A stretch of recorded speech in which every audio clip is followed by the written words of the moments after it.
હાલ અમદાવાદથી એક ખૂબ જ દુઃખદ સમાચાર સામે આવી રહ્યા છે। નલ સે જલ અને દેશના આર્થિક વિકાસના ગ્રોથ એન્જિન ગુજરાતના સૌથી મોટા શહેર અમદાવાદમાં સરકાર અને સ્થાનિક તંત્ર પ્રજા સુધી પીવાનું પાણી પણ પહોંચાડી શકते નથી।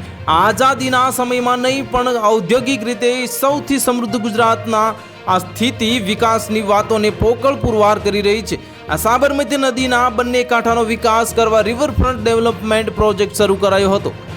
વર્ષ 2001 પછી પ્રોજેક્ટની કામગીરી માટે નદી કાંઠા ઉપર ઝૂંપડા બાંધી રહેલા લોકોને પીરાણા નજીક આવેલા ગણેશનગર ખાતે વસાહતમાં આવાસની ફાળવણી કરાઈ હતી।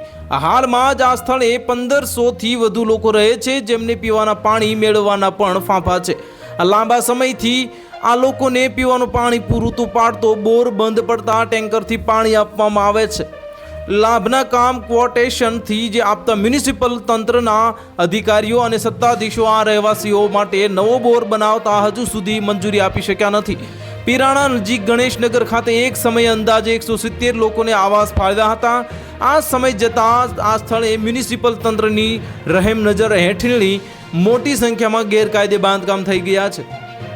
નલ સે જલ જેવી યોજના થકી દરેક ઘરમાં પાણી પહોંચાડવાની ગુલબાંગ હાંકતા મ્યુનિસિપલ કોર્પોરેશનના સત્તાધીશોને ગણેશનગર જેવી વસાહતમાં રહેતા લોકોનું પાણી મળે અને એ બાબતમાં કોઈ રસ દેખાતો નથી। તેથી ટેન્કરથી પાણી પૂરું પડાઈ રહ્યું છે। અહીં ટેન્કર આવતા જ રોજ પાણી મેળવવા માટે પડાપડી થતા ઝઘડા થાય છે અને અનેક લોકો બહારથી પાણી લાવીને વાપરી રહ્યા છે।